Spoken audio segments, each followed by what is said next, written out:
Flowcrest Media Group presents a CMG podcast. Keys to the City. Keys to the city, baby. When you see us, so you know. Crossed up by Kobe, little floater to Shaq, and then Shaq goes like this, and the rest is history. Pay attention. Don't tell me what to do, devil woman. But Speaking of those Lakers, But I hold on. But I didn't make my. I didn't make. I said Denver's gonna win. Yeah, you did. You said that. There's no other show like that. Clovercrest is doing great things right now. Streaming everywhere. Let's say goodbye to all your worries about tax planning, investment troubles, and any confusion when it comes to managing your finances and money. Here at Rocky Hill Accountants, our team has a combined 35 years of experience and will help you do it right. We're dedicated to your needs and will deliver on a result that is professional and trustworthy. Our firm is large enough to offer a full range of professional services, but small enough to give you the individual attention that you deserve. Our business portfolio includes thousands of prepared tax returns for individuals, families, partnerships, businesses, and more. The team at Rocky Hill Accountants are also thoroughly trained in tax laws and procedures.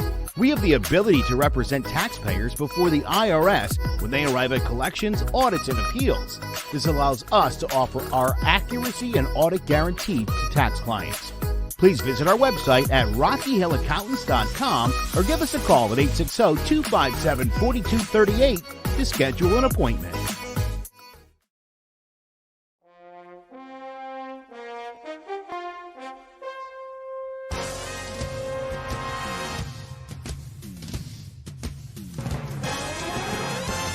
The Giants are running New York like the Times as Danny is dropping all sorts of dimes. Saquon's thighs are ruining defenses' lives and Leonard Williams making opposing QBs feel him. Receivers think it's scary to line up across James Bradbury, and the Giants have a bright future led by Coach Judge, Jury, and Executioner. Tune in to Drawing About the G-Men every Wednesday at 6, live on Facebook, YouTube, and Twitch.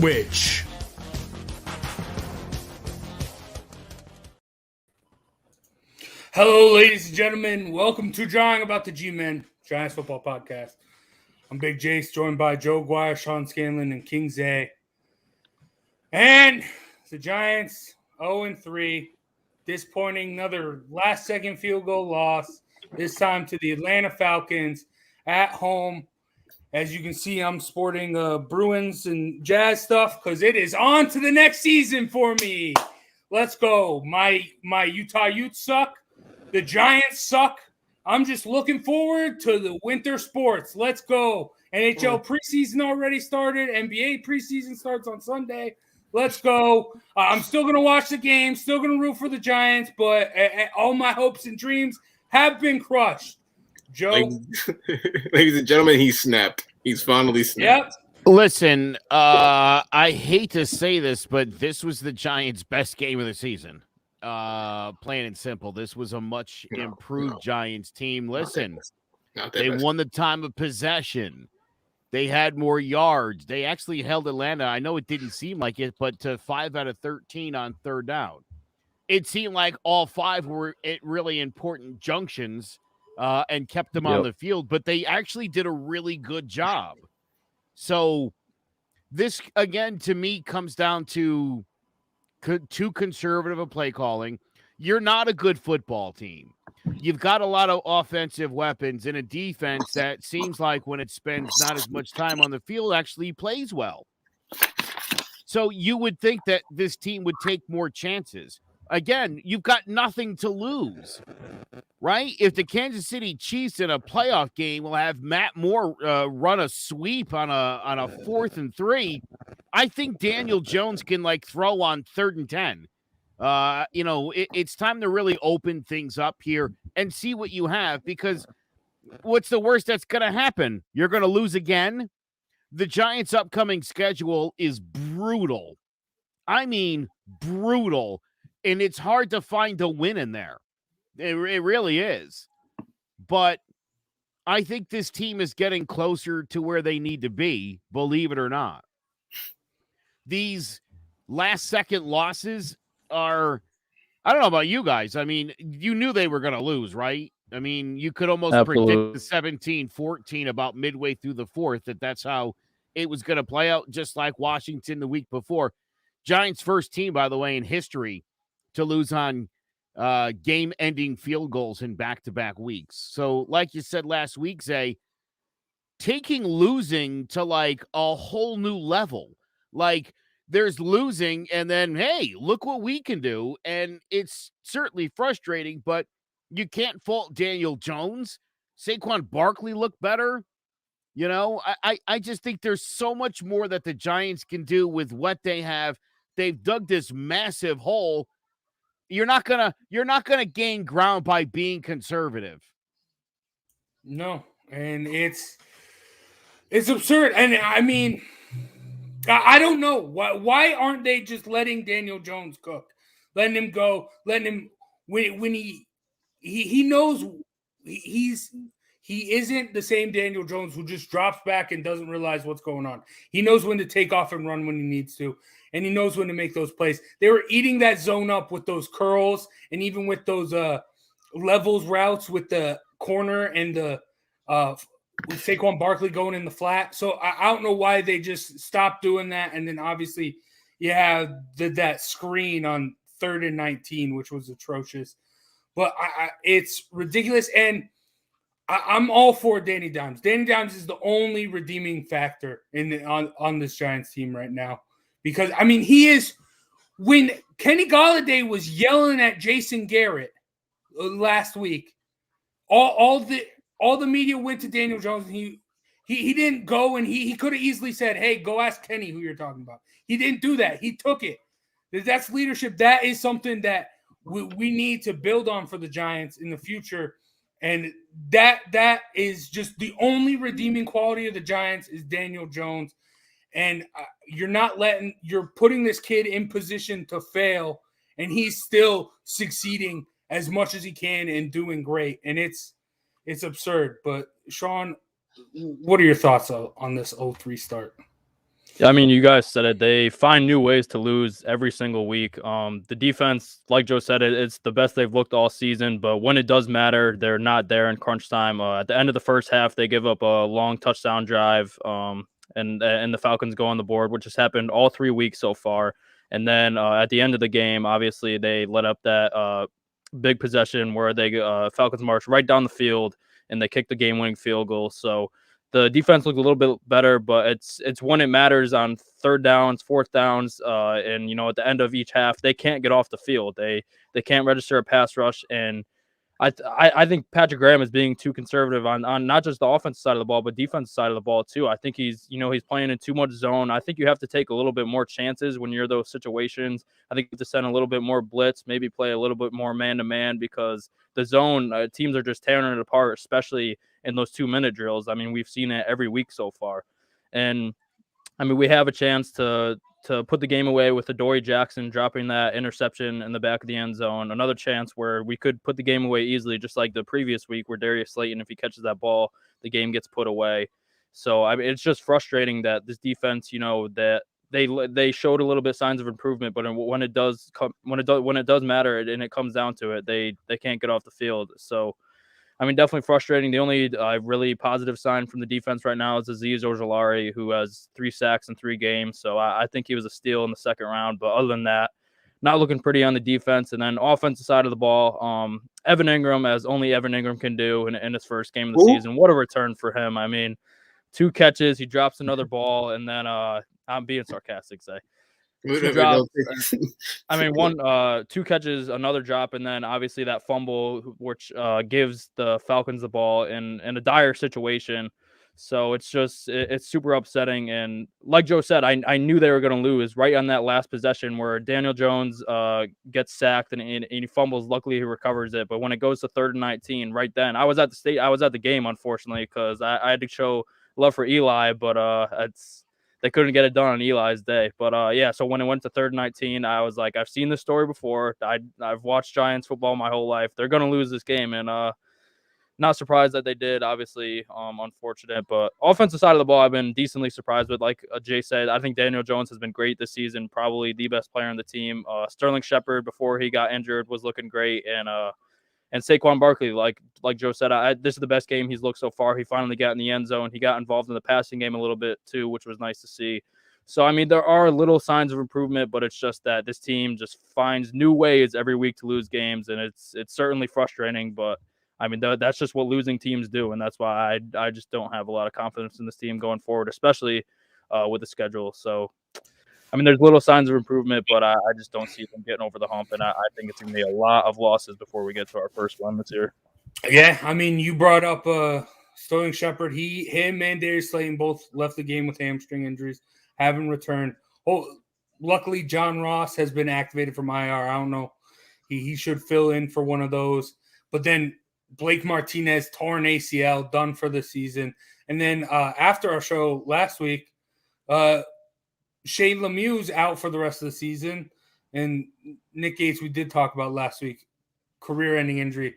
I mean, for a team that's struggling this much to have this many injury problems this early, I mean, that just spells disaster for more and more down the line.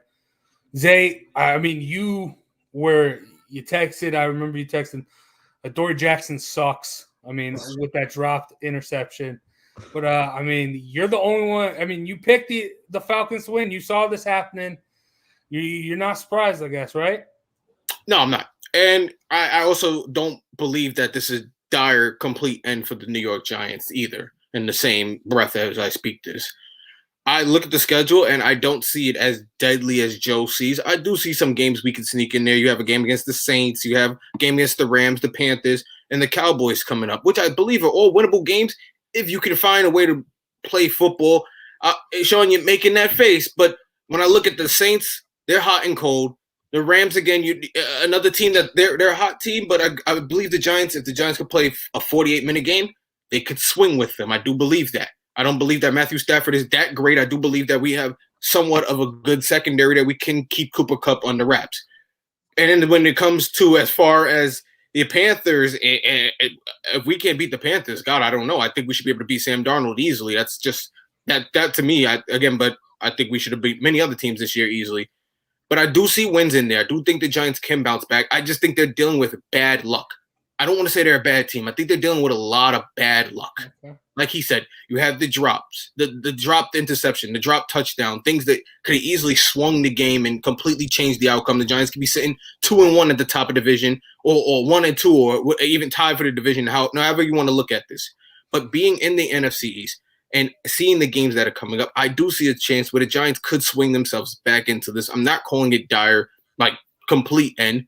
I just think the defense needs to figure it out. I think the offense is starting to work it out. The line, they got to get rid of 68. I don't even know who he is. I didn't bother to learn his name after he missed that complete and utter block on I don't even know how it happened. He's a matador. But at the end of the day, the Giants, they fixed that line. I think one more piece, I think once they get I can't remember the other lineman that we had. Not Lemieux. What's the Nick Gates. No, the one we drafted with last year. I can't remember his name. Jesus Christ. Matt Perk, excuse me. Once he comes back, I think he can fill in for wherever the heck 68 is. And I think we can get some type of solidification on that line. And I think that team could make a comeback. No one, I don't think, is going to run away with this division. As good as the Cowboys may have looked, I don't think they're running away with this division.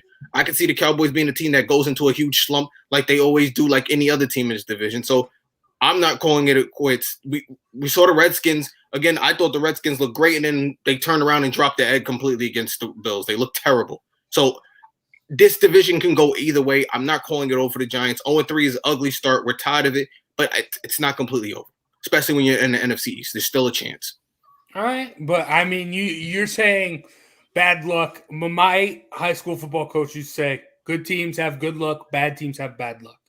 So I mean, that's what you can put it towards that. But again, you're talking about players like a Dory Jackson. He didn't play preseason. Again, our starting offense didn't play preseason. You're going to have these hiccups these first couple of weeks because you're practically simulating your preseason in the first couple of weeks of the season because you didn't play your starters. As bad as that may sound, every week you can start to see the offense get a little better or the defense start to get, because they're starting to get more and more play time together. That had they had that in the preseason, we probably wouldn't have started off as bad. But again, and I mentioned this earlier weeks ago, how they handle the preseason is really going to determine how the season goes. I said that before. Besides who they cut, but also the amount of play time that these starters are going to get. Because if you're not playing together, you can't build that team togetherness. And that's what the Giants, as you can see on the field, they don't have that team togetherness. They don't play as one. They play sometimes as individuals. And it has to stop. They have to learn how to become a team. And every week they are becoming that, but it just has to happen. You can't continue to add pieces and not play them. That's what we did all preseason. We added pieces. We didn't play them, all offseason. We added Dory. We added Aziz. We added all these players to the defense. They didn't play together in preseason. And now we're seeing the results of it. Our defense looks sloppy. They did not play all together. Some of them played some weeks, some of them didn't. And now you're asking guys to come in and necessarily handle situations they're not prepared for. You can't simulate situations in practice. We say this all the time. This is why these make games are so important. These preseason games are so important because that intensity can never be replicated in practice. It just never can. You're never going to go that hard against your teammates. So I think the Giants, this is going to be a week-by-week thing. And again, we've seen the Giants where they've gone on, they started bad and they go on 5-game win streaks. These are the Giants. I'm not ready to call them out yet.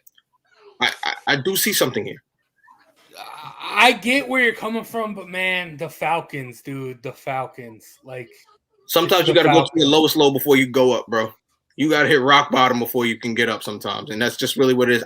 This team is not a team that lacks talent. If this was a team that was terrible because of lack of talent, that would be a completely different thing. This team is terrible because they're just not playing well. It's not that they have lack of talent. There's talent everywhere on this team.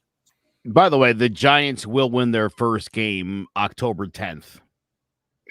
I think they get it done against the Saints. I don't think they're gonna beat the Saints. I do think they're gonna beat the Cowboys in Dallas. I do think that's a real thing that's gonna happen, and I think you're gonna see a better performance from the team this week.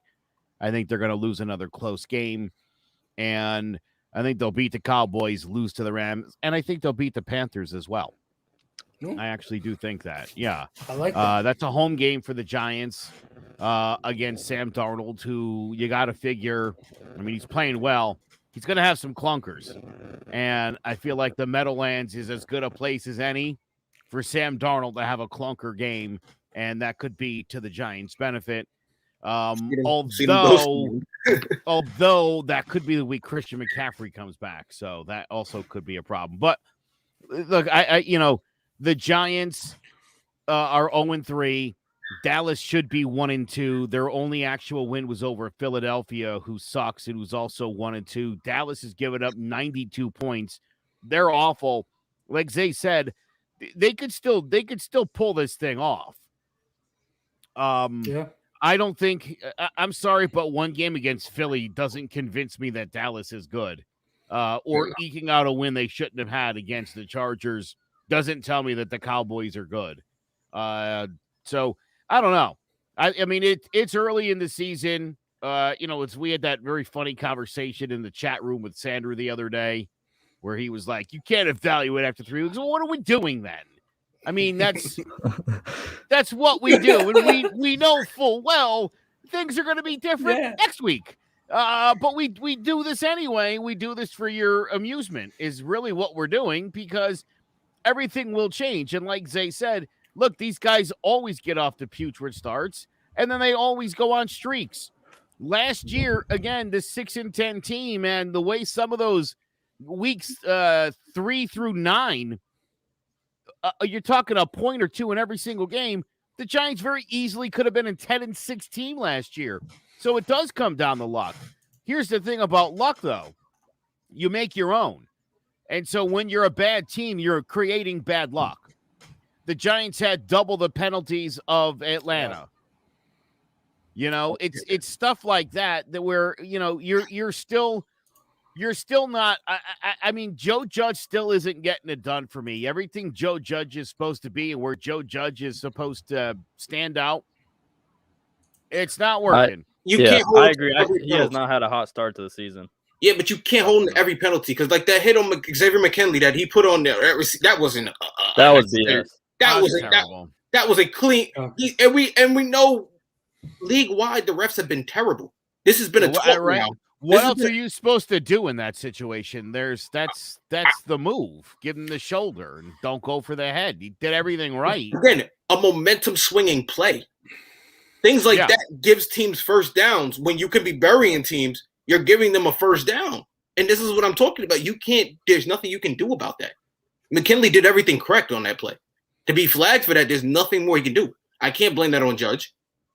There's certain things you have to be able to pull apart. It's like when we with Evan Ingram, we know he sucks. It's not because he just doesn't drop the ball. He drops the ball. He fumbles the ball. He drops the ball on key plays. You have to really dissect these things before you just start putting everything on Judge. McKinley did everything right on that play. That for that flag to be thrown, it's out of his hands. I mean, yes, that is a big problem. I mean, the undisciplined with the penalties. Yeah, that is a notch on Judge, and there are but there's more to Judge, because I think he needs to man up, put his big boy pants on, and in positions when it's like in positions where you need to take over play calling and make the right play, because Jason Garrett isn't doing it. Look at what He's a special team coach. He's playing his role. I understand that, but look at the Cleveland Browns. Look at that game. He was gutsy those first 2 drives last year, and that cost him the game. He needs. He knows what he's doing. No, listen to me, Zay. Listen to me, Zay. I get Joe it. Judge has never been an offensive coach. Listen to me. Listen. Put your ears on. Okay, there are. Zip your mouth and listen. There are 39 on your 39-yard line. Why are you punting? You're a special teams coach. That's your call. You need to take over. And that Daniel Jones is playing well. You call a curl, call the levels, because you've been killing them all day with those, and get that first down, and maybe you can go down and score a touchdown there. No, you need Joe Judge, that when he takes over play calling, look at the Cleveland Browns game last year. He made those risky plays, going for it on 4th, not taking the field goals. And that's what cost them, but you need to be able to mix and match it. So you need to be able to use the conservative play calling when you need to with Jason Garrett, but you also need to make those calls, make those big calls with Joe Judge. And because right now we're blaming Jason Garrett a lot, but then when Joe Judge does take over, he's going to make these gutsy calls and end up costing us the game, and we're going to blame him. I think they need to figure it out, cohesion, and figure it out, not just on the field, because you're right, Zay. A lot of cohesion on the field is an issue, but within the coaching staff. Joe Judge coming out and saying, hey, I understand the play calling's been crap, but I'm still going to stick with everyone, and there's going to be the one calling the plays. No, you are the head coach. You need to be able to step in and say, okay, right here, I need to make this play call. No, I don't like that. You need to be able to do that, and just putting blind faith in Jason Garrett isn't going to get it done. I disagree, Jason. If they wanted an offensive coach, they should have hired Eric Bieniemy. They shouldn't have hired Joe Judge. They wanted offense, they should have hired Bieniemy. They hired Joe Judge knowing that he wasn't going to be his great offensive mind. I'm not saying they needed an offensive coach. I'm saying you need to step in and make the decision. They didn't hire him with the intent of him calling the plays. This is why he hired Jason Garrett. You cannot now go back on. Like I said, if you wanted an offensive mastermind, you should have went and signed Eric Bieniemy. That's what you should have done. Any coach, whenever there's bad play calling, they take over. Doesn't matter. Whenever they don't like something. It's not about that. It doesn't matter. He cannot do a better job. This is why he continues to allow Jason Garrett to make these calls, because he himself cannot do a better job. But they synergize together. That's what I'm saying. They synergize together, and they need to learn how to work together, because both of them have missing parts of the equation from one another. And if they can just put it together, I think it would be great. And this would be a dynamic offense, and we'd be seeing the Giants score 30 points a game. But you're putting it all on Jason Garrett to be conservative when you need Joe Judge to step in and say, hey, we need to take a risk here. Hey, we need to gamble here. I think the Giants need to worry about getting stops. You shouldn't have to score 30 points a game to win a football game. 20 points, you get it done any week. If you have a defense, 20 points, you get it done every week. 21 points. 3 touchdowns, you get it done every week if you have a good defense. I don't want to hear it no more. But they don't. Okay. Yeah, no, they do. The Giants do, because if you go back to last year, they all they did was add players from that defense that was almost a top. That was a top 10 defense last year. It's not like you lost players, you got worse. You've gotten better. You just need to figure it out. And I agree with Sean. That play calling is completely soft. I completely sat back that last drive and couldn't understand why we are playing 5-10 yards off the receivers, basically letting them get everything and drive down the field. There's no aggression on that defense. Not to mention, we're probably missing something since we let Dalvin Tomlinson walk, who was probably was a great defensive lineman for us. That defense is still a top 10 defense. They're still the same players. I don't want to hear that. Yeah, you lost Blake Martinez, but other than that, it's still the same defense for the most part. Figure it out. Stop playing. You added more corners for the purpose of stopping the passing game. We haven't stopped the passing game. We've added some of the best. Dory Jackson, Clark, all these players that we added, we let go Landon Collins because he couldn't cover. And you added a bunch of players that were supposed to be able to cover. So what are we doing? No, yeah, and this brings up falls perfectly into my point with Joe Judge. When the Giants are sitting back in zone all comfortable, Joe Judge needs to be the one to say, hey, let's switch it up. Let's show them a man coverage and see how they react to that.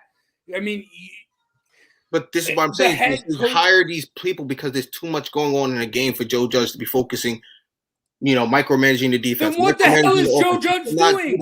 There's never been a coach in the history of football who ever micromanaged offense and defense. What? He's got to worry about the team as a whole. He can't just micromanage everything that's going on offense. So you don't think the head coach ever says, hey, we need to do this here. Hey, we need to do that. No, I agree. Hey, he probably does make suggestions. Making suggestions and micromanaging are two different things. He cannot sit there and break down every defensive drive and figure out what's going wrong, who needs to be out there, who doesn't need to be out there. Those are the things that he cannot be doing because he has to focus on the entire team as a whole. That's not what I'm saying, Zay. I'm confused. What do you want him to do? What do you want him to do? I need him to realize when something's not working and take over. Okay. He's the head coach. That's what he needs to do. All right. If you don't have a better suggestion, what is he doing? If he can't make us a better suggestion, what is the purpose of taking over? Because he can't make better. He has shown in the past he's the more gutsy guy. And when the problem why hire Jason Garrett? Offensive. Then why hire Jason Garrett? Because every team, we're just running around in circles here. I'm in the belief that he understands that Jason Garrett is better at calling offensive plays. Yes. That's why he continues to allow him to do this. But you feel he's better. Obviously, he doesn't. I'm not saying he's better, Zay. I'm not saying he's better. I'm saying that there's times where you need to take over and just change up like when you're doing something. You're working on something, right? Say you're working on something, right? You're working on a project. And you're like, oh, I'm frustrated. I can't figure this out. Hey, why don't you come over here? Now you call over your friend. Hey, why don't you look at this? Maybe let's get a different set of eyes on this to see what the problem is. Making a suggestion is what I said. Like that's one thing. Making a suggestion is one thing, but that's what I'm saying. I'm not saying micromanage, Jay. We're going around in circles, Jay. Let's put a pin in this. Let's move on. Let's talk about week 4. Against the Saints, big game, uniform game for the Giants, showing off the new white pants, but a big game for the Saints. Their first game back in New Orleans since Hurricane Ida. Big game for them. Joe, can the Giants get it done? But if not, Ovi's got a question. Do you think the Giants can overcome an 0-4 start? To do what? To do what? Win the Super Bowl? No. Win this crappy division? Man, maybe. I hate to say it. Let's see how Dallas looks a couple of weeks from now, and then after they play the Giants, and then I'll let you know where we're at. Again, I think this Giant team is close. You got to just learn how to win now. You got to and again, I would start with trying to keep my offense on the field late in games and not trying to score and kick it to my defense with a $120. That is not a recipe for a victory. And that's hard on any defense because in this league, I could throw the ball 30 yards down the field and get a pass interference call, and I'm already in field goal range. So that's a problem. this team does need to get a pass rush. As bad as the offensive line is, they're spending all their time on that. Obviously, Ojulari getting it done. I'd like to see him get a little more dominant. It's nice to get a sack, but I want to hear your name all day. And not for personal fouls. So let's see where this team goes. They are getting better. There's no denying Daniel Jones is a good quarterback. People can bite me if they don't think so. This guy's been disrespected for way too long. He's the best quarterback in New York City right now, that's for sure. And I think if the Giants can figure out how to not blow it in the final minutes, these guys will be all right. Again, this team should be 2-1 and in first place. And I'm tired of saying they should be, because they're never, but they're on the door. It's not like they're getting blown out, and it's not like they don't belong on the field with anybody. No, yeah, right. And to your Daniel Jones point, all those people that say, like, Daniel Jones isn't the guy, like this and that about Daniel Jones, what else? What do you want him to be? Like, he isn't Aaron Rodgers. He isn't Patrick Mahomes. He can't go out there, sling it for 50 yards and 50 times and throw for 500 yards and win you a game. He's a system guy. Like, he can, you can run him the football. He can run the football great. He can find the targets great. He can throw it long. But you still need to run the football with him. You still need to get everything else going around him. Like, these past 3 weeks have shown he isn't an Aaron Rodgers. He isn't a Russell Wilson. He isn't a Patrick Mahomes, because he can't single-handedly go out there and win games against these mediocre teams. But that isn't Giants football. So I don't know what these guys are thinking or talking about, because Eli Manning never came out and threw for 500 yards and 8 touchdowns and just dominated a game like that, because that's not Giants football. So I don't know what I don't understand how, after at least these 3 games, anyone can still have some sort of malice towards Daniel Jones. But back to this game, Sean, how do you see it playing out? Big fat L is what I see coming. I mean, I want to be hopeful about this team. I really do. Going into the season, this is the most hope I've had since 2016. But I mean, after the first couple of weeks, I just don't see it happening. I mean, our most favorable games in the schedule were all at the start of the season, our first 3 games, and we weren't able to come away with wins in any of those. I mean, this is a really tough stretch that we're going into. I understand you guys don't think the Cowboys are great, but the way our defense is playing right now, they'd hang up 35 on us easily, and there's no chance that we're putting up those points. So, and with the Saints, I mean, they have one of the better defenses in the league right now. They've been getting after the passer. I'm pretty sure they lead the league in interceptions, and they're right there in takeaways. They take the ball away, and luckily Daniel Jones has been good with taking care of the ball. But I mean, there's other guys on the team that obviously, wink, wink, Evan Ingram, talking to you, give up the ball like it's their job. So, I mean, I just don't see it ending well. Jameis Winston, Joe's favorite MVP candidate. I think that he's going to end up tearing up the secondary. And we saw it last week with Cordell Patterson. Alvin Kamara is just a 10 times better Cordell Patterson. If you think that we had trouble with him, what do you think Alvin Kamara is going to do to us? I just don't see it being pretty. I mean, luckily, Teron Armstead is out for the Saints, so maybe we'll be able to get some pass rush, but I just don't believe in that because they have Ryan Ramczyk on the other side, who is one of the better right tackles in the league. So I don't see it ending up well. I don't think it's going to be a blowout, but I don't think it's going to be a win. So I see the Saints winning this one I'd probably say around 28-17. I could see I was putting up 17 points. So I think it'll be around a 10-point loss, but I don't see it happening. All right, Zay, you were just saying how you weren't too sold on the Saints. So can the Giants go in and get it done?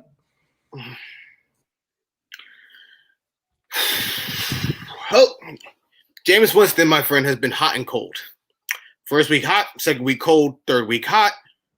That's the Jameis experience, baby. This week he should be cold. So I'm actually going to take the Giants this week, believe it or not.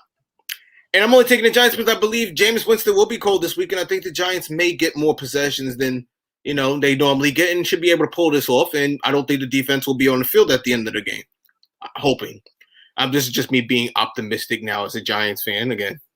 But no, I do think the Giants can win this game. Like you guys said, I think Daniel Jones has been getting disrespected. The man's a baller. We seen it on that run play where he just ran over the goddamn linebacker like he was a corner, and he, and like Sean mentioned, not to bring it up, he's throwing ridiculous numbers with a terrible line. He didn't have the legendary running backs that Eli Manning might have had behind him, whether it was the Thunder and Lightning trio or whether it was Tiki Barber or somebody behind him. And not to mention that was a very solid offensive line for the Giants between those Eli Manning years because we knew everybody's name on that line. That's how solid they were, So for me, I think the Giants, I think they pull this off. I think they pull this off. I think this is a Winston game. I think it comes down to him playing better, and I don't think he will play well. And I think the Giants will find a way to get this win and go 1-3 and hopefully start righting the ship. Yeah, I like it. I actually do think I know I was dramatic about the Giants, and I'm very upset with how they played. I do think they kind of match up well as far as defensively. I feel like defensively this might be sort of a get-right game because I feel like the best thing has been the corners have been getting burned. And I don't see Jameis Winston – I mean, he doesn't have no Michael Thomas. I mean, he doesn't have those great wide receivers. He's going to look to get it to Alvin Kamara. And I think our linebackers have been playing all right. I think they're going to be able to slow him down. You can't shut down a guy like Alvin Kamara. So I do think the Giants can keep it close that way. But it's all just going to come down to the play calling. And will Jason Garrett give Daniel Jones the reins to be able to let him loose? I mean, nope. I don't know. And who's starting linebacker now? Tay Crowder, right? Tay Crowder, yeah. Tay Crowder and Reggie Ragland. It's going to be special. We're going to find out he's a special player. We're going to find out he's one of those guys. He had a good game last week. Yeah, you're going to find out. I'll tell you what, dude, that fumble, he yeah. was about to scoop that thing up and run it back. Yeah. And he did last year against Washington. Yeah, I forget who it was. Somebody fell on it and literally wrestled the ball away from him. I think it was Lorenzo Carter. Was it Lorenzo Carter? I remember it was somebody, one of the big guys fell on it, and I thought, boy, if he didn't mess with that, Crowder was taking that to the house. Yeah. We're going to find we got a Jimmy Carter. Late round pick. Yeah, he's something else, dude. Mr. Irrelevant. Yeah. Mr. Irrelevant. He's very He's relevant. a beast. But the key here is going to be Evan Ingram and Saquon Barkley. They're going to struggle because Demario Davis is a beast. Evan Ingram struggles regardless. Yeah, but like, I get it, Zay. But those can't be the number 1 and 2 targets. I think this is a Kenny Golladay, Kadarius Toney. Kadarius Toney is going to really have to step up. He looked great in the couple times he got the ball last week. I think now's his chance to really break out. Those guys, I mean, whoever doesn't have Marshawn Lattimore on him, then I think the other might be able to get some work done, especially, and I think Daniel Jones will be able to find it and get it done. But I'm gonna go the Giants because I never pick against the Giants, but my enthusiasm for the game is at an all-time low. Let's just say that. The Giants have turned red zone possessions into touchdowns 33% of the time so far this season. Yeah. Converting 44% of their third downs. What's the average? No 100. No, it's much higher than that. What's the league average, though? What are you doing? Red zone, they're like 30th in the league, I think, right now. 31st. Yeah, terrible. You should be up near like 60%. At least in the 50s. Well, you can't. I understand you can't run the ball. Teams are expecting to pass. It just makes things a little harder to do when so. Well, mix it up. Get Kadarius Toney involved. Run trick plays. Do end arounds. Everybody and when you have else the most predictable play caller in the league, it's tough. Again, I told you about the play call situation. You should have hired Bieniemy. You wanted a play calling mastermind. You should have hired Bieniemy. That's what you should have done. If this continues, I think we should just fire Jason Garrett and give the reins to Freddie Kitchens. Freddie Kitchens can't be worse than Jason Garrett right now. Can't be. That's a good point. And enough with this Bieniemy stuff because I get it, but there's a reason why you say you get it. He'll go to a team. He'll go to a team like the Eagles. He'll fire their coach. Listen to me. He'll get Listen to me, Watson. Zay. He's like Josh McDaniels. Okay. He's all set up. He gets an interview every offseason, but he's not going to take it because he's waiting. He's going to take over when Andy Reid's done. He wasn't offered a job. He would have took the Giants job if he was offered. He wasn't offered a job. He was interviewed. He wasn't offered. That's the difference. Josh McDaniel was offered jobs by multiple teams that he turned down. He even accepted a job and then ended up going back to New England. Bieniemy wasn't offered anything. He was interviewed, but he was never offered. So that's the difference. Why do you think he wasn't offered? Something in that interview came up that showed that he had a lot of loyalty. The guy who's took the team, he offensive coordinator for 2 Super Bowl teams now. No, I get it, Zay, but there's got to be a reason, and I think that's the reason. I think he's connected Andy Reid, and he just wants to take over the Chiefs when Andy Reid retires. I don't know. Maybe it's the same reason why Raheem Morris isn't with the Falcons no more, and they haven't looked good since he left, so I'm not getting into that neither. All right. Yeah, you're not wrong. But all right. Now, let's take a quick break, and we will be right back to talk about other news around the league. It's been a pretty wet summer in Connecticut, and that means more mosquitoes than ever. If you didn't have your home service for mosquito control and find you're spending most of your time outside swatting those little pests, you are in luck. Mosquito Shield of Central Connecticut provides the best value in mosquito control services because of how they treat your yard using the Mosquito Shield tailored treatment system. They don't use a fixed schedule or an identical product, one-size-fits-all service program because you can't control mosquitoes on a set number of sprays or visits. Unlike the competition, Mosquito Shield of Central Connecticut will service you for the season, whatever it takes to provide superior results. This promise has awarded them an industry-leading consumer retention rating of 90%. Visit MosquitoShieldCT.com to schedule an appointment with Wade the Cesare and enjoy the rest of your summer mosquito-free. That is Mosquito Shield. Go to MosquitoShieldCT.com to check them out. And I know the summer's coming to an end, but they don't just have Mosquito Shield. They also got Tick Shield. And when the leaves come down, you know the ticks are going to be out. So make sure you give them a call then, too, during the fall. But now let's talk about what's going on around the league.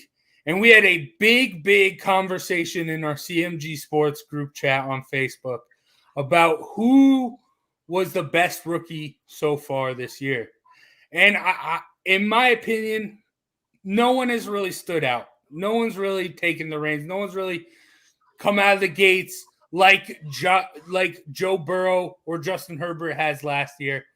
So my question is, which rookie QB has a chance to break out later on down the season? Joe, I know you're going to talk about your boy Mac Jones, so let's just get it done over with.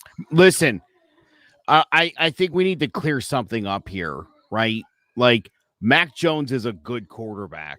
He wasn't good because he had good receivers in Alabama. He wasn't good because Nick Saban was his coach. He was good because his accuracy is off the charts. It's on par with the best guys in the NFL. That's the kind of accuracy that this kid has. Okay. He's a smart dude. He's going to be successful. Now, is he going to be the best of the bunch? No. Is that the question? Yeah. Who's going to break out? Look, Justin Fields is supremely talented. I don't know what he's going to do behind that atrocious offensive line. So I don't know where that breakout's coming. Trevor Lawrence looks awful. He's overwhelmed. They're asking him to do too much. Again, terrible offensive line. Justin Wilson, honestly, I'm almost at a point where another week or two, he's a mistake. Exactly. There's no chance for success for Lawrence or Wilson this season, period. And Trey Lance isn't even playing. So this is going to come down to Fields and Jones. And I'll take my chances with Jones because he's on a much better team. He's in a much better situation. He's got protection. He's got weapons. So I like Mac Jones to break out because I think Mac can be developed in a better way. Listen, they had him throw the ball 51 times last week. He threw 3 interceptions. It didn't go well. No. As a game manager, he's fantastic. When you're asking him to do too much, And none of these guys right now is capable of that. So, Yeah. again, I think the guy who's most primed to finish this season well and make the playoffs, possibly, is Mac Jones of the Patriots. No. Jesus. Zay, you're shocked? Yes, I am. I'm totally shocked by that take. But I'll let Sean go first before we get into it. So, all right, Sean. Yeah, I mean the answer would be Mac Jones, but it should be Trey Lance because Jimmy Garoppolo they need to get rid of him. He's not doing the job. The 49ers could be such a better team if they handed it over to Trey Lance, and especially with Shanahan's play calling, I think that could be electric. I mean, they didn't trust him at the end of the first half to go in on the 3rd and goal with 2 seconds left. They didn't trust Jimmy G. They had to pull him out. They bring in Trey Lance and he gets a touchdown right away. I think with that running game and with Shanahan scheming, I think Trey Lance should be the quarterback for the Niners. And I think if he was to be the quarterback, I think he would be the one to break out. But unfortunately, I don't see that happening anytime soon. I hope it does, but I think they'll just give him packages to get in there. But I don't know what they see in Jimmy G, but they should give it over Trey Lance. But it will be Mac Jones. All right, Obi, but it should be is the key. What I said, Mac Jones. I think he has the highest floor. Obviously, he doesn't make a ton of mistakes. Like Joe said, he's a game manager, and I think he'll do well in New England. But I think the other guys, not this season. I think down the line, later in the careers, will obviously do better. Not Zach Wilson because he's on the Jets, and that's not going to go anywhere but south. But Trevor Lawrence, I think that once they fire Urban Meyer, he goes to USC. I think he'll be in a better spot. He's definitely got to do better with his selection. I mean, he has 7 interceptions in 3 games, which is god awful. He's got to be better with throwing the ball downfield and being more safe with the ball. And Justin Fields, like Joe said, Matt Nagy is an absolute idiot. I mean, given he wants this dude to die out there. He really, I mean, he wants Andy Dalton back in there as quick as he can because he did nothing to help out Justin Fields. Obviously, Justin Fields is supremely talented, but he doesn't. The only receiver he has is Allen Robinson. He doesn't have his offensive line is terrible, so I don't see it happening until they fire Matt Nagy. It's not going to work out. Same thing with Trevor Lawrence. And like I said, with Zach Wilson, the Jets, they're the Jets. So we know how that's going to end. So for right now, I'd say Mac Jones, but it should be Trey Lance. They got to get him in there. Let me say one more thing about Justin Fields. I don't think Matt Nagy and company even know what to do with this kid. I don't even think they understand. It's like giving a 15-year-old a Ferrari. I don't think that they have any idea. They don't have the weapons. They don't have the support for this guy. It's a tough situation for Justin Fields because, again, if you're talking talent, he's by far the best of the bunch. But given where he is and given who his coaches are, if there's a breakout, it's not going to be later this season. It's going to be when there's a new head coach in 2022. Well, I agree with both what Sean and Joe are saying to an extent. With everything they're saying, they're not saying anything wrong, but Justin Fields will be the quarterback that breaks out, and it will be because Matt Nagy won't be here after a couple more weeks. I think we got one more week, and then he will be fired. Yeah, like Rissa says, he will be fired at the end if he loses this week. So I think Justin Fields will be the one to break out. But I do believe we're looking at the wrong side of the ball to be looking for breakout rookies, and I think that's part of the issue with this year. I think we've been blessed with some really good rookies over the last few years who have come out better than most rookies do. Because you got to remember, if you're tanking for these people, you're on a pretty bad team. That's why you're getting this quarterback in the first place. So you don't expect these players to have great years like these Burrows have been having and Herberts have been having. I think we have to look defensively, and I think we have to look. Micah Parsons might be that person who's going to be the rookie of the year. He's had the best year by far of any rookie I've seen so far this year. They moved him to a pass rushing position, and he looks like a dominant force. So I think we got to lower expectations on this quarterback situation and realize quarterbacks need to develop in the NFL. It's going to take more than 1, 2, 3 years for them to learn. And I think that we just got to come to that exception. I think, like I said, we've gotten lucky with these couple of, like the Herberts, the Burrows, these quarterbacks who have come out and been really, really good. That's just not everyone. It's not going to happen. We've seen it with our own quarterback, Daniel Jones. It's taken him a while to develop, and he came out not too long ago neither. So I think it's going to be probably defensive this year for a breakout rookie. I don't think it's going to come on the offensive side of the ball. I just don't. All right. I mean, I said this in our group chat when we were having it. I think the wool was pulled over our eyes with these quarterbacks because we took the need for so many teams as quarterback for quarterbacks as there are so many good quarterbacks. And I do still think that all 5 of the first round quarterbacks can still make an impact and still be starters in this league. But I agree with you, Zay. There obviously is some development that needs to be done, and it's going to take some time. But to answer this question, which rookie QB has the best chance to break out later on down the season? Oh, I said Justin Fields, I think as far as just QB play, I think Justin Fields but with Matt Nagy there, it's rough. I think if he can get his legs going and just honestly say screw Matt Nagy and do his own thing, I think he can really break out and be just based on play. He needs to do that. He honestly needs to do that. He's a rookie. I don't care. He needs to do that because he will die if he doesn't. Like Joe said, Matt Nagy's out there trying to get this man killed. Just having him drop back and just eat sacks after sacks. It's ridiculous. But does anybody know why Ovi Muniz keeps commenting Najee Harris? We're talking about quarterbacks. He thinks we're talking about rookie of the year. But don't worry, I'll get to that. But for me, for this, the breakout quarterback, rookie QB, is going to be Trey Lance. Because, like you said, Joe, with Mac Jones, he has the best stuff around him. He's set up to succeed. And we all know with Jimmy G's injury history, he's probably not going to make it through the rest of the season. And Trey Lance, and he does stink. Listen, I hate to break it to both of you, but if Kyle Shanahan thought for 1 second that Trey Lance was capable of taking over this offense already, he would have done it. You're right. He would have done it. So listen, I like the idea. Listen, as a breakout candidate later in the season, yes, I think he'll continue to get into more packages. I think slowly but surely Trey Lance will end up taking an equal amount of snaps than Garoppolo, and then Garoppolo just won't be on the field for most of the game anymore. And I think it's going to be a slow transition.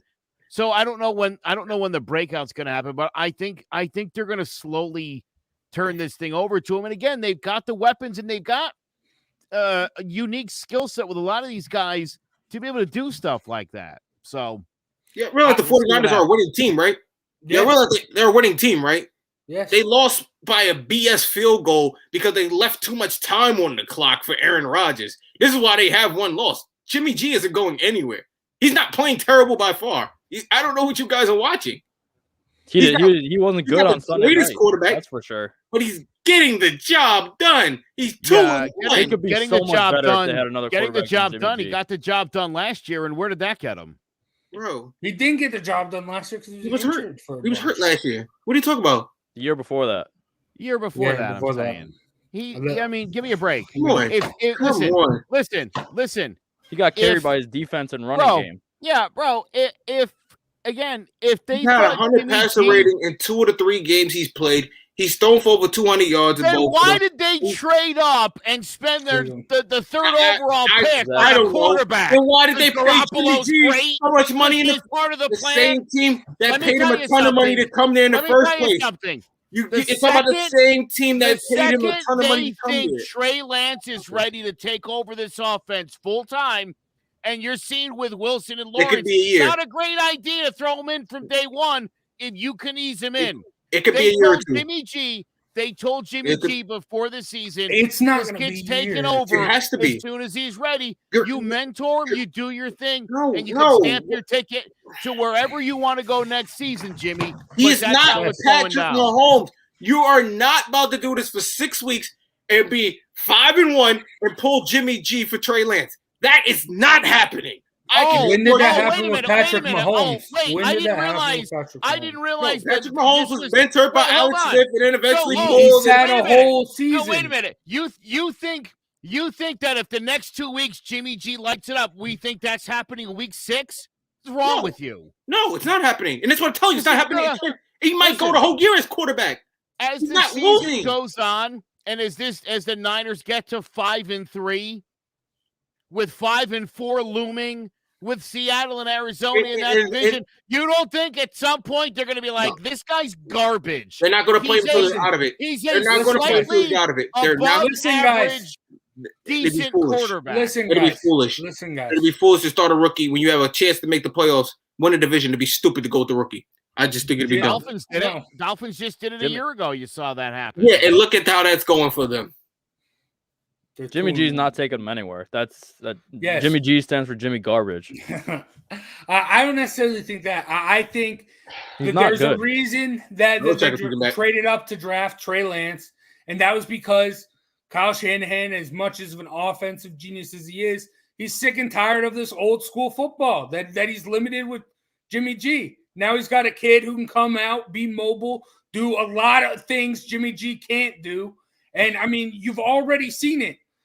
He comes in. And don't forget, this kid barely played football the last 2 years. He shows up in the NFL, and he's chucking touchdowns immediately. He's way better than Jimmy G. As soon as he understands this offense enough, I won't disagree with you on that. He may be better in the long run. He's definitely way more skilled. He's definitely way more athletic than him.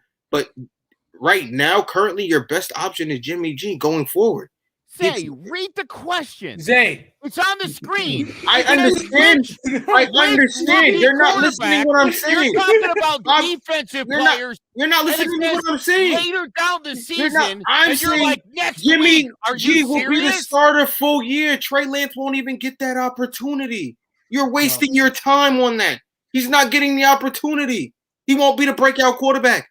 It's Bro, he's already getting. What are you talking about? Bro, he comes in for a couple of gadget plays. He's no more than Taysom Hill right now. They didn't draft him to be a gadget play guy. They drafted him to be the starting quarterback. They might not have drafted him to be that, but that's what he is right now, and that's what he'll be probably for the rest of the season. He's right now, that is what he is. He's going to come in as long as they are in playoff contention. Don't you think if right now the Jets could be running Zach Wilson in Wildcat packages? Because he's awful. He's awful. And I said he was going to be awful. And you said they were going to win the division. Well, yeah. You said they were going to win a division. Well, you two took the obvious picks of the Bills, so I had to throw out somebody. Say the Dolphins or the Pats. Those are both better than the Jets. He hates Tua. Why would he pick the Dolphins? And he hates the Patriots. Lack of better conversation. He backed himself into a corner and he had to take the friggin' Jets. It was ridiculous. I apologize. Y'all took the brought it on to yourself. I didn't want to be the one to take the third one. Be wasting our time here. What are we on the show for? We all gonna pick the same shit. All right. Before we move on from this, I do want to say there's a reason Jace is wearing a hat. Yes. You want to be next? Yeah, and tune in to Throwing Jabs to figure out why. Yeah, please do. Saturday morning, 10 o'clock. It's well worth it. I'll even run some video back. Of a bet that I didn't even make. That Jace, for some reason, you already did it? Yeah. But so tune in for that. But before we move on from this, I gotta say, Jimmy G taking them to the Super Bowl, that's all great, but that was where Kyle Shanahan saw what Jimmy G was, and just a field manager system guy who can just barely get it done. He can't win you a game. That's why you go out and get a guy like a Trey Lance, who can be that mobile. And what is Tom Brady? I get it. What is Tom Brady? The greatest quarterback to ever play. By a team that what is he? He's nothing more than a system quarterback. I get it, Zay. I think he proved that wrong with the Bucs last year. No, he's not running the ball. We're not running no options with Brady. We're not running read options. He is more. He's your pocket passer. He's proof that you don't need a Mahomes. System quarterback. That's a system quarterback. He plays in the system. You He's a couldn't place- be any That's not more the same wrong. thing. And Yes, it he's is. proof that Patrick you Mah- can still win with a pocket passing quarterback. So what is your idea of a stop. system quarterback? The idea of a non-system quarterback is a guy when the play breaks down, like a Patrick Mahomes, he breaks the whole thing down, does whatever he wants. He throws it behind his legs, under, the system guy sticks to the play. The play don't work, you throw the ball away. That's Tom Brady. There's nobody open that throw the ball away, move on to the next It's not play. the same definition. Like you got those It's two not. mixed up. No, it's Well, not. first of Same all, thing. if that is what it is, I want that. I don't want my quarterback just chucking the ball between his legs. That works. That works. That It worked for the when- Chiefs. What's Hold your on. centers? Slow down. That Your works when quarterback it's throws on it with his left hand. ESPN's top 10 plays. How many times does he throw the ball between his legs and it doesn't make its way on his Sports Center? Give me a break. Give me a break. Throw the ball away and let's go 2nd and 8 here. We'll be fine. But that's Jimmy All G. right. That's what you're getting. That's a guy who's going to stick to the play. He's going to stay on schedule. That's a system Kyle quarterback. That's what you Shanahan want. doesn't like that. Kyle Shanahan doesn't want that. Kyle I'll take it in New Shanahan York. wants a Kyle playmaker. I think Shanahan in New is York- an innovative offensive mind, and he wants to branch out and have a mobile quarterback. So we'll see. I do think Trey Lance is in the best situation to break out and maybe even win that Rookie of the Year. And because Ovi was so adamant about it, will a QB get Rookie of the Year? Probably not, right? No, it's going to be Micah Parsons. I just said that. But I don't Well, know. there's a defensive I and think- offensive Rookie of the I Year. think Mac Jones has a chance to be the Rookie of the Year if the Patriots make the playoffs. If the Patriots win 10 games and get into the postseason, it means that he's put up decent enough numbers. Well- and I think he would get it. And I think it would be ironic if he won it when obviously everybody was so high on Trevor Lawrence. Jamar Chase is playing well too. Don't sleep on Jamar Chase. He's playing really well at the wide receiver. We got to remember there's still other positions out there other than quarterback and that can run Rookie of the Year, offensive Rookie of the Year. Yeah, I was gonna say either Jamar Chase or Najee Harris would probably be my guess. You don't want to say anything nice about Mac Jones before the show ends? Say no. I mean, he's been fine. Like I said, I think he's got the highest. No, floor. not New you, York. Sean. I'm Not you, from- Sean. You're all right with him. I'm from New York. And You will never hear me Jay- say anything good about Boston. You're all Never. right with him. Never. Yeah. I learned my lesson with Mac Jones. I learned my lesson. But Yeah, he did. And plus, he He beat sure my did. Notre Dame. I don't ever want to speak about Mac Jones. I learned my lesson. I just think with it's Mac funny Jones. that he literally laughed at my opening take, then agreed with it, and is the same guy who picked the Jets to win a division. I don't know why you're laughing at me. I don't like it. It's a little mocking. I don't understand it. And you've said way worse things on this show than anything I said tonight. All right, let's move on. Woo, that was intense. But I will say, I agree with you, Zay. It feels like there are a lot more rookies defensively making an impact more than there are offensively. But we'll see. Who knows? Maybe Chuba Hubbard will break out during Christian McCaffrey's injury. We'll see. But all right, let's move on to best bets. And there we go. Sean and Zay tied for first, 2-1. And Settle down. It's like the Cowboys are 2-1. They're 3 weeks into the season. Let's not get crazy hey, about that's it. still first, Joe. And we're still tied for Also, last. Sean's name should be over Zay's name because it should be alphabetical.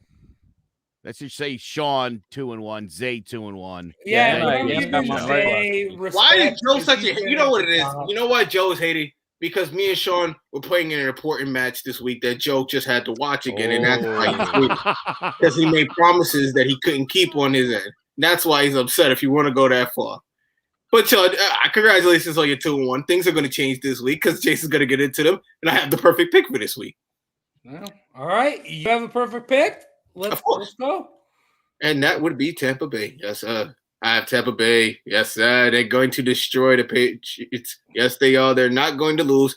Tom Brady's going to go back home. He's going to rip New England apart, and then he's going to come back to the sunny side of Florida and act like nothing ever happened because the New England Patriots aren't nothing without him. And that's just how it will be and continue to be. Mac Jones or not. So 3-1. Bring it on. He's muted. Shit, yeah, you muted yourself. I would like to point out you texted me Patriots -7. So I'm sorry. I'm sorry. But because I was confused. I was like, what? Apologize backwards. You know what I meant. I agree with this more. Yeah. I mean, the Bucks -7, Patriots. Joe, can Mac Jones keep it close? No. Listen, let me be clear about some things here. I think Mac Jones is better than the other quarterbacks right now. I don't think Mac Jones is going to the Hall of Fame after 3 weeks, right? I don't think he's going to beat Tom Brady. No, I'm just saying right now, if I had to start somebody in my fantasy team, it would be Mac over Fields or Lawrence or Wilson. That's it. We'll talk about this again in a couple weeks, and we'll see where we're at. We'll revisit it. No, Mac Jones will play well, and he'll do a couple cool things. And midway through the third quarter, they'll be making the comparison between Brady and Mac Jones.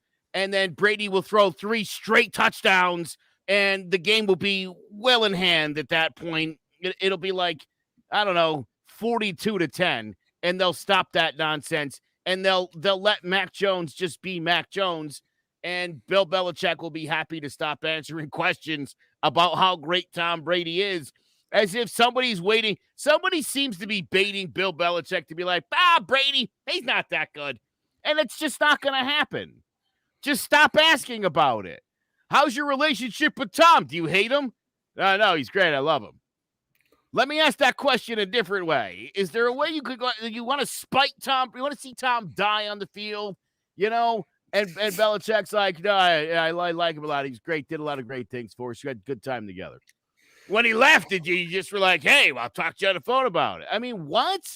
Like, stop the drama about this. No. Tom Brady's great. Bill Belichick's great. They were great together.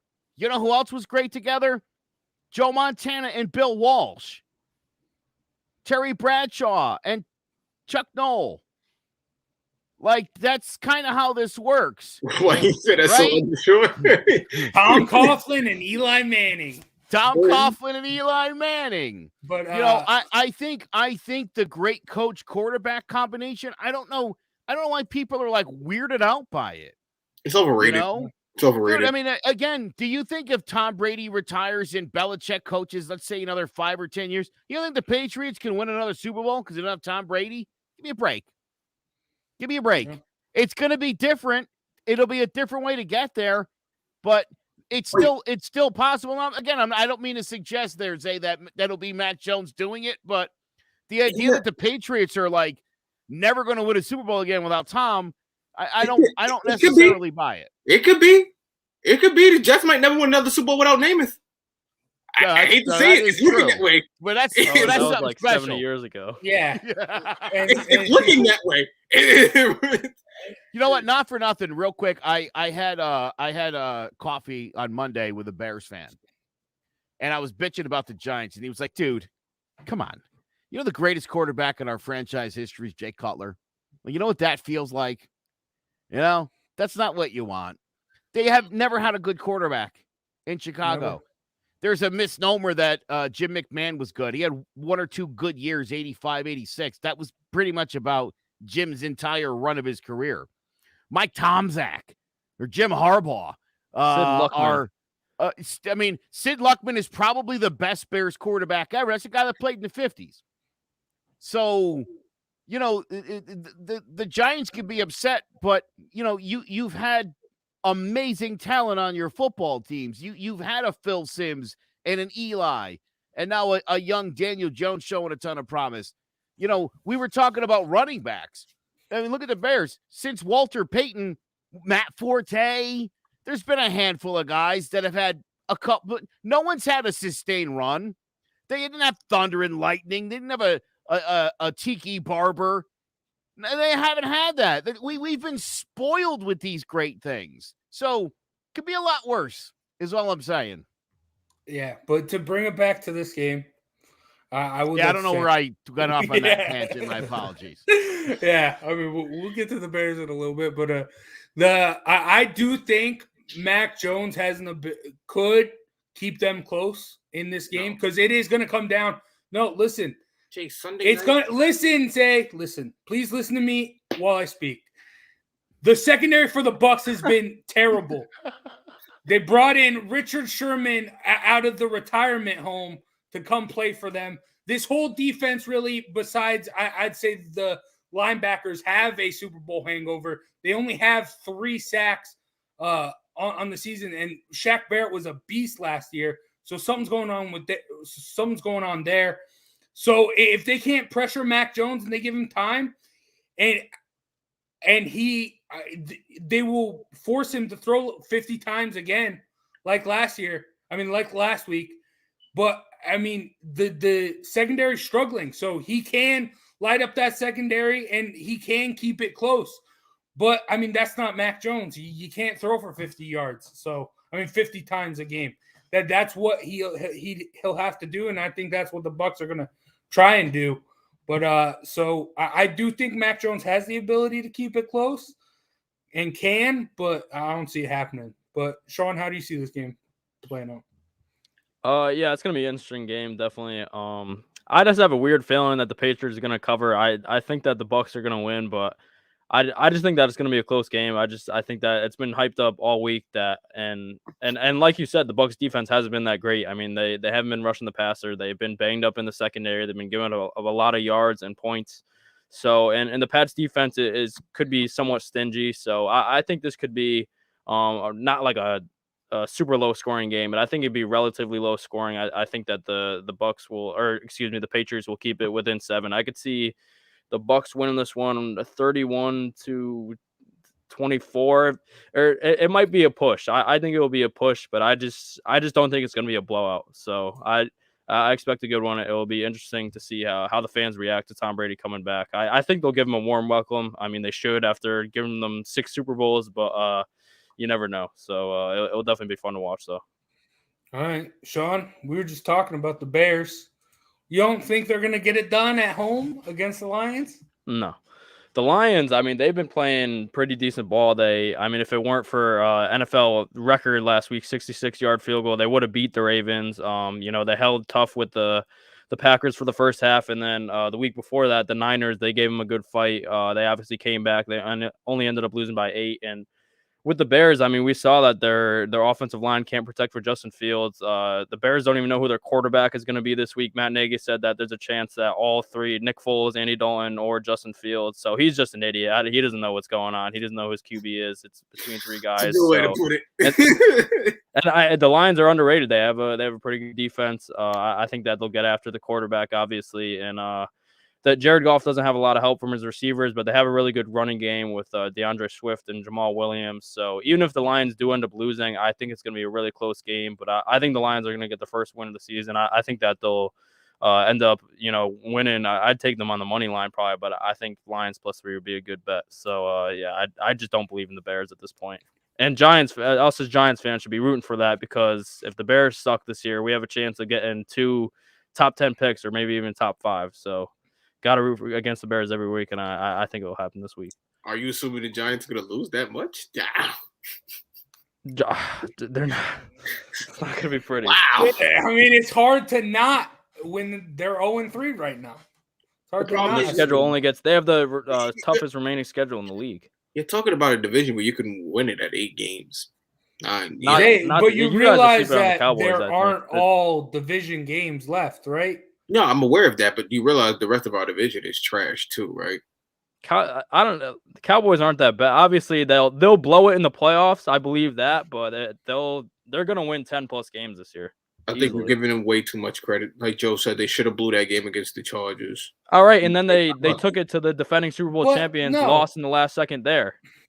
And they still beat the Chargers, and then they beat the crap out of the Eagles. Their offense is explosive, especially with them using Tony Pollard, and they lead the league in takeaways right now. They might not have a great defense, but they take the ball away, which is huge for them. Trayvon Diggs looks like a superstar. Their pass rush, even with DeMarcus Lawrence gone, has looked good with Micah Parsons playing DN. So I hate the Cowboys more than anything in this world. But to think that they're not a good team, to just say that just because you're a Giants fan is I think that's literally just said the Buccaneers defense has fallen off. They're still on a hangover. So if you go back to week 1, the Cowboys' first game, they lost to a Buccaneers defense that probably wasn't playing their best football. So you got to throw in that. So you lose to they're that still team. the Buccaneers. You win against a slop of a team against the Chargers that you probably should have lost. You probably, what was that, 17-14? You think the Chargers are a slop team? Chargers aren't that good of a team, bro. They're not that good. I think they could be way better, miles better than what they should be. They're not that good. I'm sorry. What? They're not that good. To put a I think you're just trying to make up any excuse to crap on the Cowboys. Defense, you're not that good, bro. I don't want to hear it, bro. Dallas defense is lousy, bro. No, listen. Speaking of the Chargers, I got the Chargers. You're gonna lose that -3. No. You want to know why? Because I don't see the Raiders coming into Los Angeles and beating Justin Herbert. What a callback right there. That's the only reason I had to laugh when that was a good one. Oh, and Justin Very, Herbert very well done, great. Jay. That was a good one. Last week Brilliant. Oh, the 3-0 Raiders, though. Oh man, keep your phone. No, I do think the Raiders are. I mean, they're good, but I don't see them as a 4-0 team. I don't see them keeping it up. And Justin Herbert just had a big game last week. Big win against the Chiefs. I think he continues to roll and gets it done at home. You guys see it any different?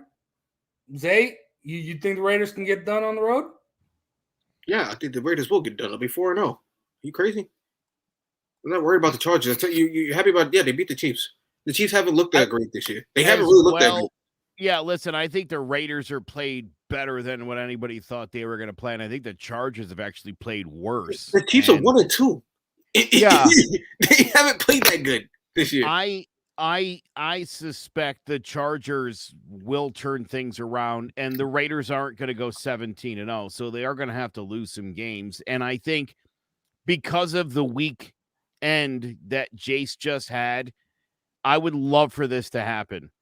I would love for the Chargers to win this football game so that Jace could be right.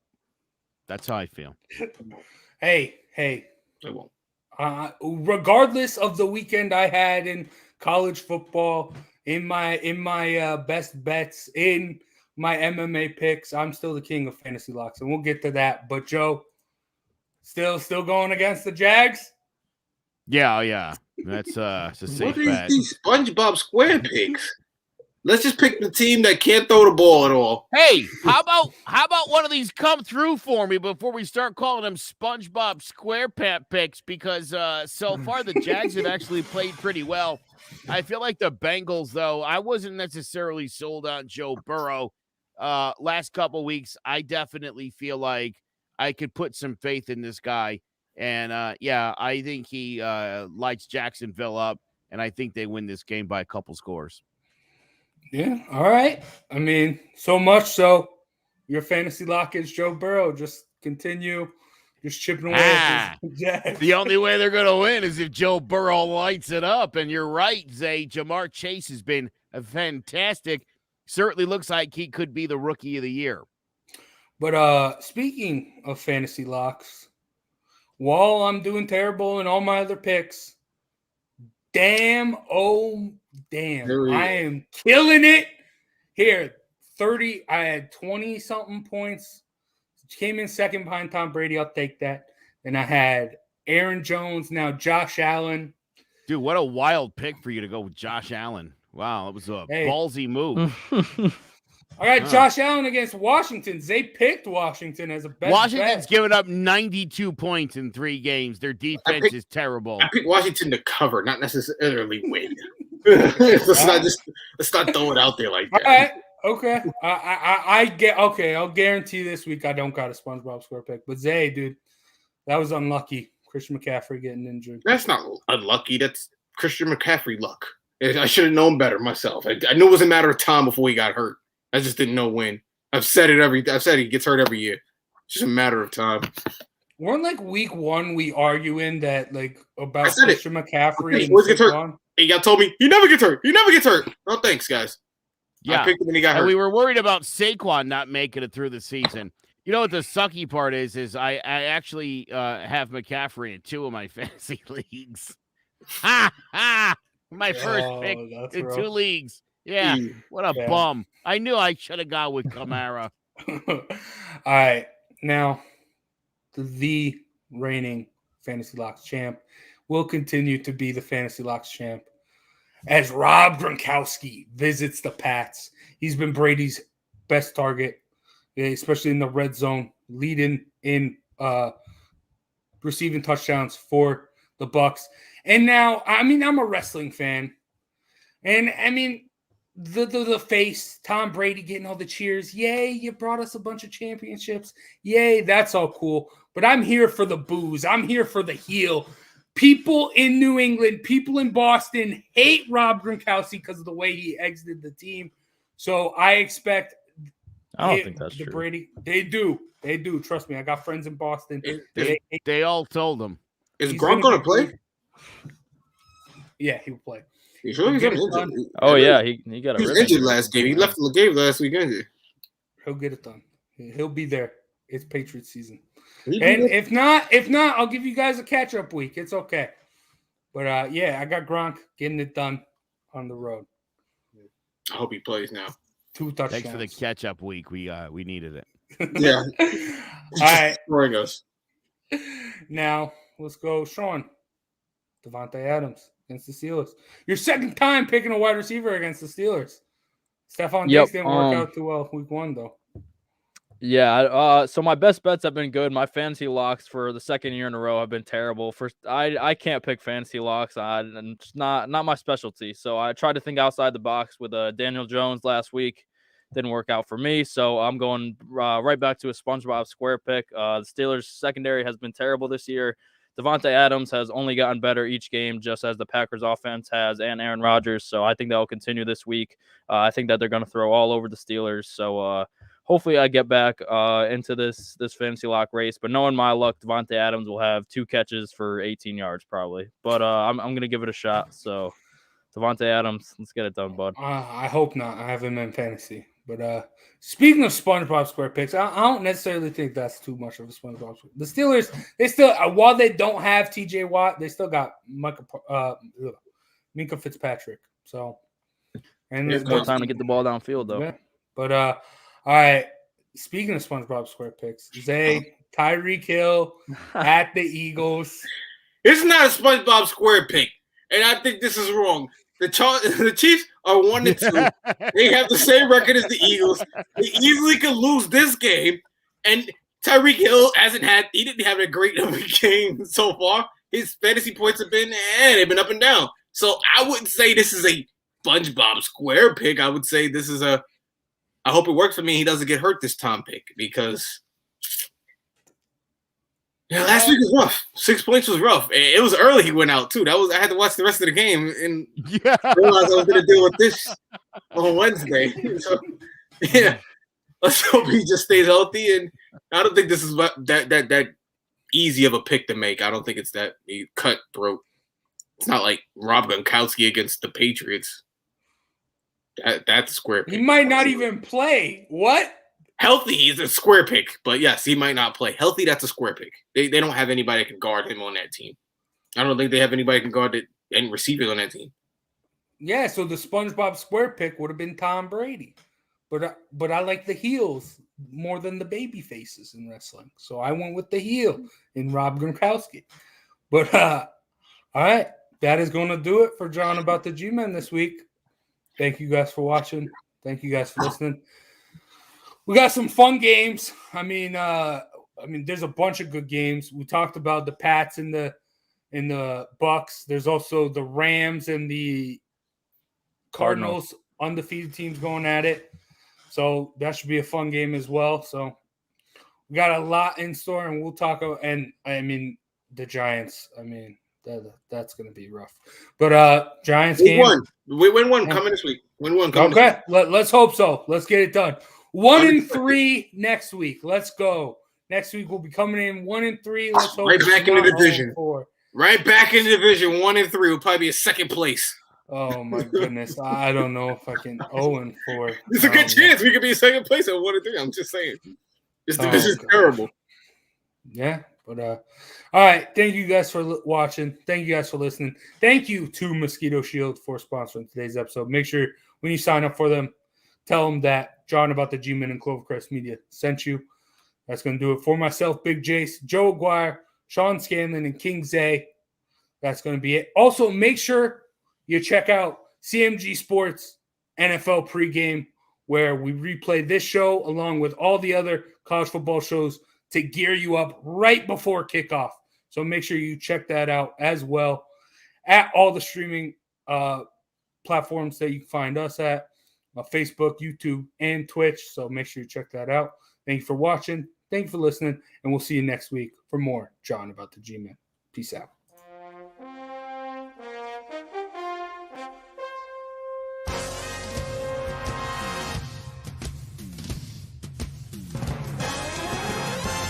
The Giants are running New York like the Times as Danny is dropping all sorts of dimes. Saquon's thighs are ruining defenses' lives and Leonard Williams making opposing QBs feel him. Receivers think it's scary to line up across James Bradbury, and the Giants have a bright future led by Coach Judge, Jury, and Executioner. Tune in to Drawing About the G-Men every Wednesday at 6, live on Facebook, YouTube, and Twitch.